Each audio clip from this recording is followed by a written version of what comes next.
Hello everyone, good morning to all of you. Welcome to logic Pathshala. तो friends, आज है 1 मार्च। तो इस वीडियो में हम कवर करने वाले हैं 1 मार्च के इंपॉर्टेंट करंट अफेयर्स के क्वेश्चंस। सो आपको जो पीडीएफ है, देखिए वो आप लोगों को मिल जाएगा टेलीग्राम ग्रुप से, लॉजिक पाठशाला 16, और इसका लिंक आपको डिस्क्रिप्शन बॉक्स में दिया गया है। तो आइए फ्रेंड्स, आज के इस करंट अफेयर्स के सेशन को शुरू करते हैं मोटिवेशन कोट से। सो आज का मोटिवेशन कोट क्या है? Never give up on your dreams. तो अपने ड्रीम्स पर देखिए कभी भी गिव अप ना करें, उनको फुलफ़िल करने की पूरी पूरी कोशिश करें और उस फील्ड में फ्रेंड्स आगे बढ़ते रहें, मेहनत करने पे पूरा पूरा ध्यान दें। सो बात करते हैं 1 मार्च के पहले इंपॉर्टेंट डेज।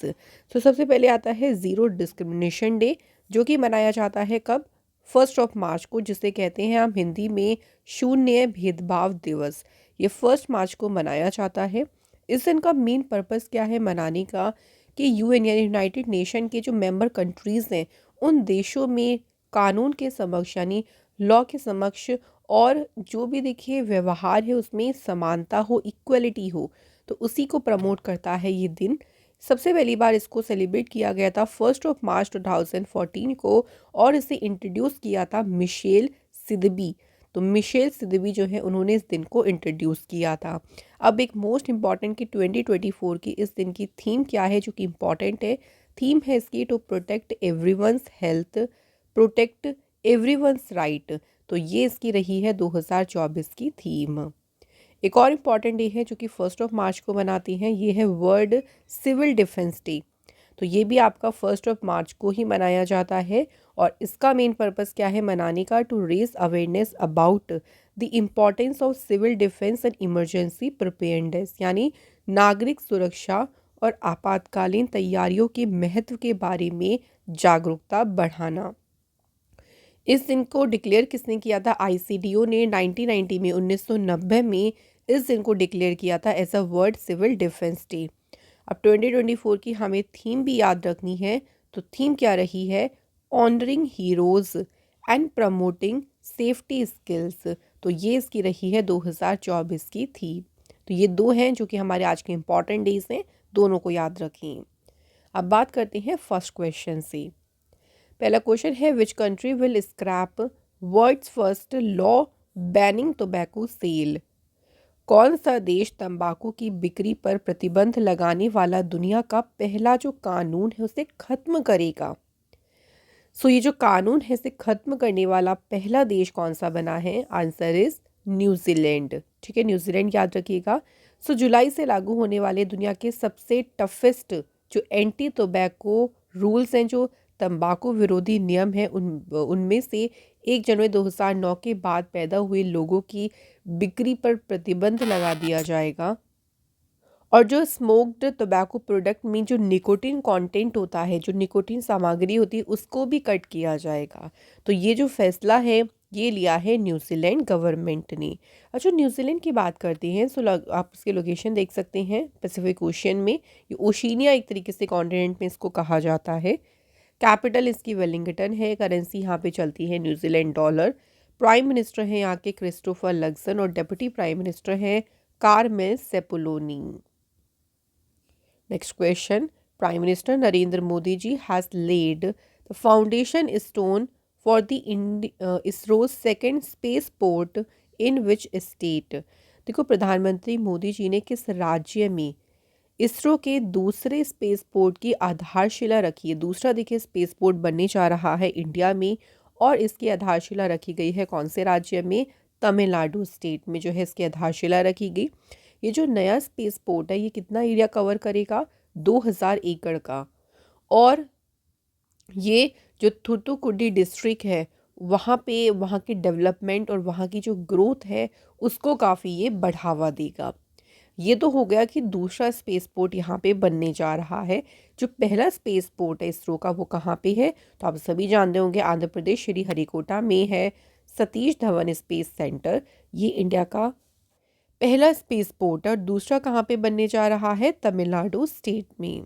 यहाँ पे बात आई है मोदी जी की, तो हम उनसे रिलेटेड चलिए बात कर लेते हैं और भी इम्पोर्टेंट न्यूज़ की। So prime minister Modi ji ने देखिए अभी भारत मंडपम नई दिल्ली में भारत टेक्स 2024 को इनॉग्रेट किया। इसके अलावा मोदी जी ने इंडिया के लॉन्गेस्ट केबल स्टे ब्रिज जिसका नाम रखा गया है सुदर्शन सेतु, इसे गुजरात के द्वारका में इनॉग्रेट किया है। नई दिल्ली में रायसीना डायलॉग के 9th एडिशन को इनॉग्रेट किया। इसके अलावा friend prime minister Modi ji ने इनॉग्रेट किया महर्षि वाल्मीकि एयरपोर्ट अयोध्या में। सूरत डायमंड एक्सचेंज को भी इन्होंने इनॉग्रेट किया है और मोदी जी पहले प्राइम मिनिस्टर बने हैं जिन्होंने फ्लाई किया है किसे, तेजस एयरक्राफ्ट को। प्राइम मिनिस्टर मोदी जी ने यूपी में, उत्तर प्रदेश में Lord Shiva theme based stadium है उसकी आधारशिला रखी। गुजरात के पहले ग्रीनफील्ड एयरपोर्ट को इनॉग्रेट किया हिरासर में। वर्ल्ड हेल्थ असेंबली का 76वां जो सेशन हुआ था इसे एड्रेस किया मोदी जी ने और ये सेशन कहाँ पे हुआ था, जेनेवा में। इसके अलावा मोदी जी ने 17th इंडियन कोऑपरेटिव कांग्रेस को इनॉग्रेट किया कहाँ, नई दिल्ली में।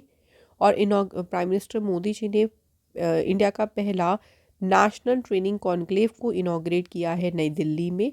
इंडिया के पहले वाटर मेट्रो प्रोजेक्ट को फ्लैग्ड ऑफ कहाँ से किया गया, कोच्चि से इसे फ्लैग्ड ऑफ किया। तो क्वेश्चन से कोशिश करें फ्रेंड्स आप लोग रिवाइज करने की, जितना आप लोग रिवाइज करेंगे ना उतना आपके लिए बहुत ज़्यादा बेनिफिट होगा करंट अफेयर्स को याद करना। अगले क्वेश्चन पे आते हैं, what is the name of the animal rescue conservation and rehabilitation initiative announced by Reliance foundation in Jamnagar Gujarat. So देखिए, जामनगर गुजरात में रिलायंस फाउंडेशन के द्वारा घोषित पशु बचाव, संरक्षण और पुनर्वास जो पहल है, इस पहल का नाम क्या है? जो भी इनिशिएटिव शुरू किया गया है इसे नाम क्या दिया है, वन यात्रा। वन यात्रा नाम नहीं है इसका, इसका नाम है वन तारा। ठीक है, नाम याद रखेंगे, इस इनिशिएटिव का नाम क्या रखा है, वन तारा। और इसमें वही देखिए, इस इनिशिएटिव को शुरू किया है रिलायंस फाउंडेशन ने। कहाँ शुरू किया गया है, जामनगर गुजरात में। ये पॉइंट्स जो है हमें यहाँ से याद रखनी है। इसमें मेन फोकस क्या किया जाएगा कि इंडिया और अब्रॉड दोनों ही में अगर कोई भी देखिए एनिमल, कोई घायल है उसको रेस्क्यू किया जाएगा, उसका ट्रीटमेंट होगा, केयर होगी उसकी। जो भी इंजर्ड है उसको रिहैबिलिटेट यानी उसको पूरी तरीके से देखभाल उसका किया जाएगा। तो ये सारी चीज़ों पे फोकस किया जाएगा इस इनिशिएटिव के तहत। ठीक है, याद रखेंगे कि इस इनिशिएटिव को किसने शुरू किया है, रिलायंस फाउंडेशन ने। यहाँ पे बात हुई थी गुजरात स्टेट की, तो गुजरात से चले कुछ थोड़ी सी हम लोग न्यूज़ को ना रिवाइज़ कर ले, थोड़ी आज पुरानी न्यूज़ को चले रिवाइज़ करते हैं। तो गुजरात ने जो ड्रैगन फ्रूट है इसका नाम बदल के क्या रखा है, तो ड्रैगन फ्रूट का नाम चेंज करके रखा है कमलम। नेक्स्ट आते हैं गुजरात में सक्सेसफुली कंडक्ट कराया गया था बालिका पंचायत को। इसके अलावा गुजरात सरकार ने गो ग्रीन स्कीम शुरू करी थी।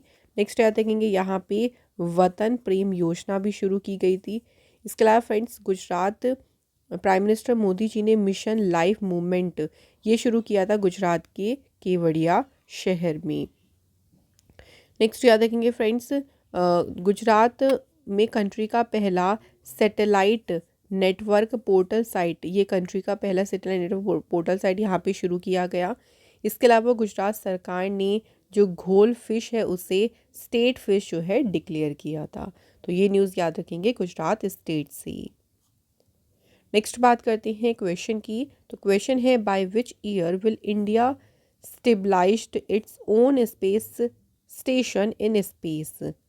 भारत जो है किस वर्ष तक अपना खुद का स्पेस स्टेशन अंतरिक्ष में स्थापित करेगा। चाइना भी देखिए इस पे काम कर रहा है, चाइना भी अपना खुद का स्पेस स्टेशन बना रहा है। और यूएस और कुछ कंट्रीज़ हैं जिनका ऑलरेडी स्पेस स्टेशन जो है वो यूएस में है। सो इंडिया भी तैयारी कर रहा है कि वो खुद का अपना स्पेस स्टेशन जो है वो स्पेस में स्टेबलाइज करे। और इसके लिए उन्होंने कौन सी ईयर तक का टारगेट रखा है, 2035 तक। तो अभी प्राइम मिनिस्टर मोदी जी ने इसका डिक्लेयर किया था कि इंडिया का प्लान है कि वो खुद का स्पेस स्टेशन जो है वो स्पेस में बनाए 2035 तक। इस इनिशिएटिव का मेन पर्पस यही है कि जो यूनिवर्स एक्सप्लोरेशन है, कि ब्रह्मांड की जो उन्नत खोज है उसको और भी ज़्यादा सुविधाजनक बनाना। क्योंकि देखिए जब स्पेस स्टेशन होगा तो वहाँ से काम करना और इजी होगा, और ज़्यादा हम यूनिवर्स को एक्सप्लोर कर पाएंगे और इस फील्ड में इंडिया जो है और भी आगे बढ़ पाएगा। इसके अलावा एक और टारगेट इंडिया ने रखा है कि मून पर पहले इंडियन को भेजने का जो टारगेट है वो कब तक का रखा है, 2040 तक का। तो दो चीज़ याद रखना, स्पेस स्टेशन का टारगेट है 2035 और मून पर किसी भी भारतीय को भेजने का टारगेट कब का है, 2040 का।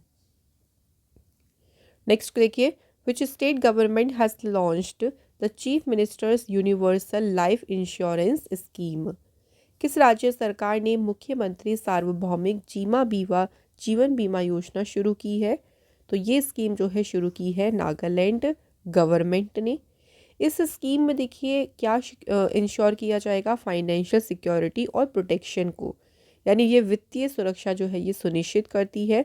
जो भी कमाने वाले और परिवार के सदस्यों के लिए ये जो कवरेज प्रदान करती है, तो एक तरीके से हेल्थ इंश्योरेंस से रिलेटेड जो है या लाइफ इंश्योरेंस से रिलेटेड है ये स्कीम, जिसे अभी लॉन्च किया है नागालैंड गवर्नमेंट ने।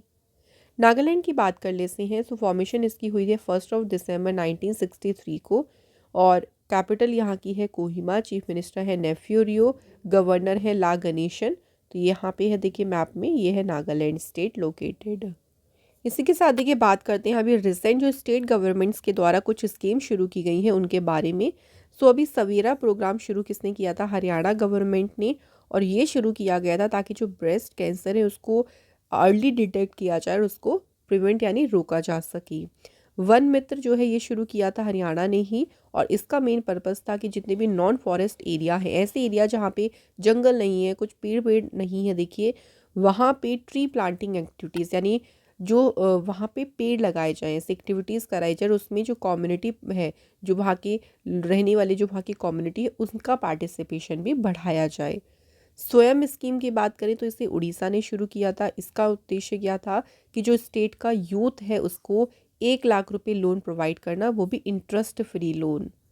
युवा निधि स्कीम शुरू करी थी कर्नाटक गवर्नमेंट ने, और इसका उद्देश्य क्या था कि जॉबलेस यूथ, जिनके पास जॉब नहीं है, उनको सहायता, उनको एड प्रोवाइड करना। Next question, India's first ammunition missile manufacturing complex unveiled by Adani group in which state. Adani group के द्वारा जो भारत के पहले गोला बारूद मिसाइल विनिर्माण परिसर है, इसका अनावरण किस राज्य में किया गया है? तो इसका अनावरण किया गया है अभी उत्तर प्रदेश में। सो प्राइवेट सेक्टर में देखिए पहली बार अडानी डिफेंस और एरोस्पेस ने 2 फैसिलिटीज़ खोली हैं मैन्युफैक्चरिंग।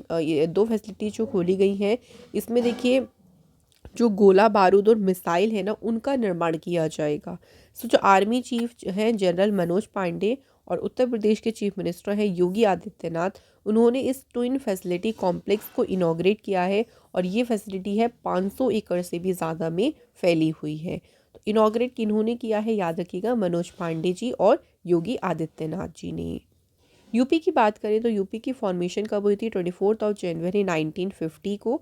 कैपिटल है उत्तर प्रदेश, चीफ मिनिस्टर है यहाँ की योगी आदित्यनाथ और गवर्नर है आनंदी बेन पटेल। लोकसभा की सीटें हैं 80, राज्यसभा की सीटें हैं 31, और यहाँ पे असेंबली सीट्स कितनी है, 403।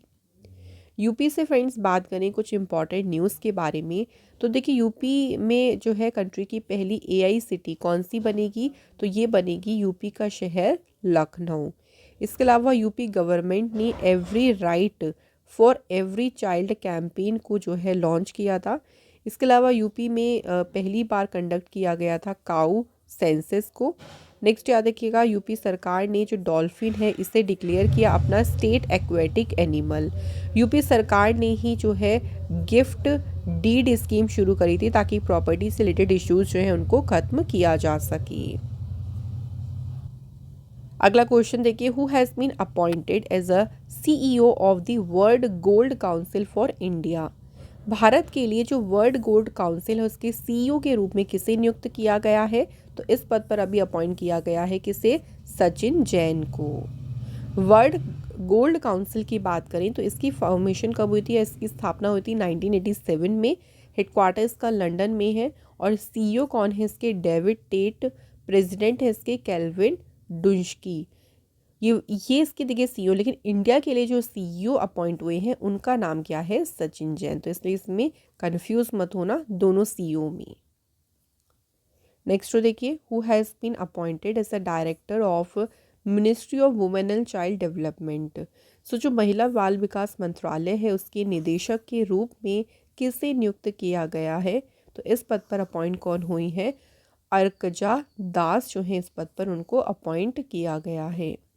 इसी के साथ ही बात कर लेते हैं कुछ और अपॉइंटमेंट्स का। तो अभी कंट्री के नए लोकपाल बनी है जस्टिस AM खानविलियर। NTPC के डायरेक्टर बने हैं Ravindra Kumar. Heavy industry ministry के डायरेक्टर बने हैं Sureshwar Bonalu.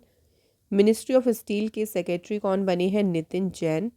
Department of school education and literacy के डायरेक्टर कौन बने हैं? Sunil Sharma. Next question, who has got the उस्ताद बिस्मिल्लाह खां युवा पुरस्कार for the year 2022 in the field of theatre? तो थिएटर की फील्ड की बात कर रही हैं तो वर्ष 2022 का उस्ताद बिस्मिल्लाह खान युवा पुरस्कार किसे मिला है? तो ये ऑनर जो है ये मिला है किसे? बेल्लूर रघुनंदन को। तो इन्हें ऑनर किया गया है देखिए 2022 के लिए, और ये ऑनर उन्हें दिया है प्रेसिडेंट द्रौपदी मुर्मू ने, तो ये भी याद रखिएगा। इसके अलावा अगर हम म्यूज़िक कैटेगरी की बात करें तो इसमें देखिए अंडर कार्नेटिक इंस्ट्रूमेंटल कैटेगरी में अगर म्यूज़िक कैटेगरी में बात करें तो संगीत नाटक अकादमी अवार्ड किसने जीता है कर्नाटका के लिए? तो ये अवार्ड जीता है जयंती कुमारेश ने। ठीक है, दोनों याद रखिएगा, इंपॉर्टेंट है। अब फ्रेंड चलिए कुछ अवार्ड्स को हम लोग रिवाइज कर लेते हैं। सो देखिए 2023 का शास्त्र रामानुजन प्राइज़ ये किसने जीता? रुइजियांग झांग ने। इसके अलावा Dada Saheb Phalke life time achievement award किसे रिसीव हुआ? वाहिदा रहमान को। फैशन डिज़ाइनर राहुल मिश्रा को ऑनर किया गया फ्रांस के Chevalier de l'Ordre des Arts des Lettres award से। स्वाति नायक की उड़ीसा से हैं जिनको रिसीव हुआ है 2023 का Norman Borlaug field award. Rajasthan की प्रियन सेन की बात करें तो इन्होंने जीता मिस अर्थ इंडिया 2023 का क्राउन। नेक्स्ट क्वेश्चन, अगला क्वेश्चन देखिए, जॉन निकोल लॉफ्टी ईटॉन, तो इन्होंने एक हिस्ट्री बनाई है अभी, और इन्होंने नेपाल के अगेंस्ट जो बायलेटरल मैच हुआ था उस दौरान T20 इंटरनेशनल के इतिहास में इन्होंने सबसे फास्टेस्ट सेंचुरी यानी सबसे तेज शतक बनाकर इतिहास रचा। अब बात करते हैं कि ये कौन सी देश से हैं, किस कंट्री से हैं ये? तो देखिए इनकी कंट्री कौन सी है, याद रखेंगे ये नामीबिया देश से हैं, और उन्होंने नेपाल के अगेंस्ट जो मैच हुआ था उसमें जब सबसे फास्टेस्ट सेंचुरी बनाई, इन्होंने जस्ट 33 बॉल्स में जो है सेंचुरी कंप्लीट की। इससे पहले रिकॉर्ड किसके नाम था? तो इससे पहले जो रिकॉर्ड था ना ये था कुशल मल्ला, इनका नेपाल के ही इनका रिकॉर्ड था 34 बॉल्स में सेंचुरी का, लेकिन इनके रिकॉर्ड को भी ब्रेक कर दिया किसने? नामीबिया के जेन निकोल लॉफ्टी ईटॉन ने। तो यहाँ पे हमारे क्वेश्चंस तो हो गए हैं कंप्लीट। बात करते हैं स्टडी जीके के क्वेश्चंस की। सो पहला क्वेश्चन देखिए, which state is bound by Bangladesh on 3 sides? So friends यहाँ पे देखिए बात करें कि कौन सा स्टेट जो है 3 तरफ से देखिए बांग्लादेश से ही घिरा है, तो ये स्टेट ज़रूर याद रखेंगे, त्रिपुरा। त्रिपुरा में क्या आ रहा है? 3, त्री मतलब 3, तो 3 साइड, इस तरह से इसको याद रखें। 3 साइड यानी नॉर्थ साउथ और जो वेस्ट साइड है त्रिपुरा की ये घिरी है किससे? बांग्लादेश से। नेक्स्ट देखिए, the Pennines, the Appalachians America, the Aravallis जो कि इंडिया में है, ये एग्जाम्पल्स हैं किसके? सो ये आपको दिख रहे होंगे, ये यूरोप में है देखिए माउंटेन्स, ये अमेरिका में है, और ये अरावली इंडिया में है। ये सभी एग्जाम्पल्स जो है ना ये सभी ओल्ड माउंटेन्स के जो है एग्जाम्पल्स हैं। Next question, which reverse forms the border between India and Nepal? कौन सी नदी है जो कि भारत और नेपाल के बीच की सीमा बनाती है? तो कौन सी रिवर है? रिवर का नाम है नारायणी। नारायणी रिवर का एक और नाम है इसको गंडक के नाम से भी जो है इसको जाना जाता है। ठीक है, सेम ही है। इसका जो ओरिजिनेट है वो कहाँ से होता है? तो ये ओरिजिनेट होती है नुबीन हिमल ग्लेशियर से जो है ये ओरिजिनेट होती है, और ये नेपाल की one of the major river है। जो लेंथ है गंडक रिवर की वो कितनी है? 360 किलोमीटर की। नेक्स्ट है मैजिनोट लाइन, ये कौन कौन सी कंट्रीज़ के बीच में एग्जिस्ट करती है? तो मैजिनोट लाइन जो है ये किसके बीच में है? फ्रांस और जर्मनी। और ये लाइन कंस्ट्रक्ट कब की गई थी? 1930 में। Next question, the grand canyon located in which country? तो ग्रैंड कैनियन किस देश में स्थित है? तो ग्रैंड कैनियन जो है वो यूएस में है। तो फ्रेंड्स यहाँ देखिए क्वेश्चंस का सिलसिला भी हो चुका है कंप्लीट। फ्रेंड्स अब रिवाइज कर लेते हैं देखिए कल के क्वेश्चंस को एक बार हम। सो पहला क्वेश्चन है, in which country has the world third largest mosque? ये दुनिया का तीसरा बड़ा, देखिए तीसरी बड़ी मस्जिद और अफ्रीका का सबसे बड़ा मॉस्क है। इसका उद्घाटन किया गया है कौन से देश में? अल्जीरिया में। नेक्स्ट है कि NICDS ने एक MOU साइन किया किस IIT के साथ मिलकर to enhance the development of greenfield smart cities? तो किसके साथ किया है MOU साइन? IIT दिल्ली के साथ। नेक्स्ट है कि union minister of state Rajeev Chandrasekhar, इन्होंने अभी लॉन्च किया investor information and analytic platform. इस प्लेटफॉर्म को किस IIT ने डेवलप किया है? तो इसे डेवलप किया है IIT मद्रास ने। नेक्स्ट है कि how many astronauts have been named for India's first man space mission? तो इंडिया का जो पहला देखिए मानव युक्त अंतरिक्ष मिशन है उसके लिए कितने अंतरिक्ष यात्रियों को नामित किया गया है? तो इसके लिए 4 देखिए अंतरिक्ष यात्रियों को नामित किया गया। Which entity has organised its monthly district outreach programme, जिसका नाम है निधि आपके निकट 2.0? तो इसे ऑर्गेनाइज किया है किसने? EPFO ने। वर्ल्ड की पहली वैदिक क्लॉक, ये मध्य प्रदेश के कौन से शहर में इसको इनॉग्रेट किया गया? तो वर्ल्ड की पहली जो वैदिक घड़ी है इसको इनॉग्रेट किया गया है उज्जैन शहर में। India's oldest MP Shafiqur Rahman Barq, इनका भी हाल ही में निधन हुआ। He was related to which political party? तो किस राजनीतिक दल से संबंधित थे ये? समाजवादी पार्टी से। Who has been recently appointed, तो अभी इंडिया के लोकपाल कौन बने हैं? Justice AM Khanwilkar. नेक्स्ट है कि NTPC के डायरेक्टर कौन नियुक्त किए गए हैं? तो NTPC के डायरेक्टर बने हैं रविंद्र कुमार। तो फ्रेंड्स यहाँ हमारे क्वेश्चंस भी कंप्लीट हो गए। जो हमने कल आपसे देखे टेस्ट के क्वेश्चंस पूछे थे उनको चलिए डिस्कस करते हैं। पहला क्वेश्चन था, योग्यश्री स्कीम किसने शुरू करी है? वेस्ट बंगाल गवर्नमेंट ने। और सेकंड क्वेश्चन है कि यूनाइटेड कप टाइटल 2024 किसने जीता? तो ये जीता किसने है? जर्मनी ने जीता है। तो थैंक यू फ्रेंड्स, आप सभी के देखिए दोनों क्वेश्चंस के आंसर रहे हैं बिल्कुल सही।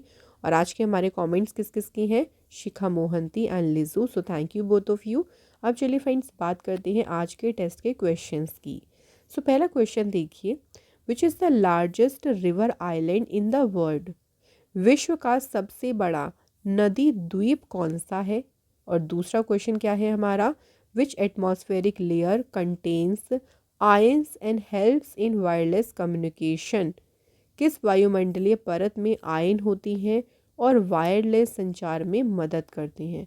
तो ये कौन सी वायुमंडलीय परत में ऐसा होता है? तो इनके आंसर फ्रेंड जल्दी से आप लोग हमें बता दीजिए कमेंट बॉक्स में। इसी के साथ डेली करंट अफेयर्स का सेशन होता है यहाँ पे complete. Thank you so much for watching this session.